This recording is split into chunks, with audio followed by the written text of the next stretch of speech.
Our past our past story of Corazon, I don't know, was um, 22 years, 23 years after time. Um, I was store tender at my sister, and she is also store seller. So with related to the main story, Corazon um, and duties on a different store.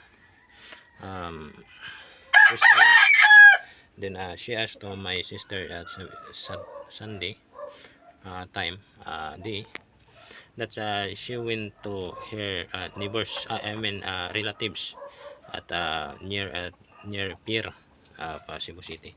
Then at 30 minutes after she lived there, because we are using radio communications, she came into my duty place, where is storehouse, I mean the house, and then above is I mean at the near main door is a store, sari-sari store. Then she asked to open, then I open. I'm shocked that she is there. The excuses of her to my sister is she went to her relatives. So after all, she entered to the house store, and then we sit there in a flat place, and then she near to me, and then he hug me while she is talking about the happenings of her life. She was being raped and 6 years old, like that.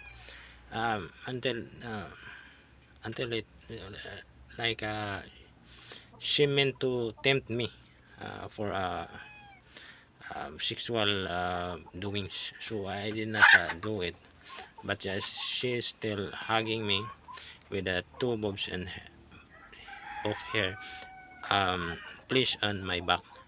That's then her right hand is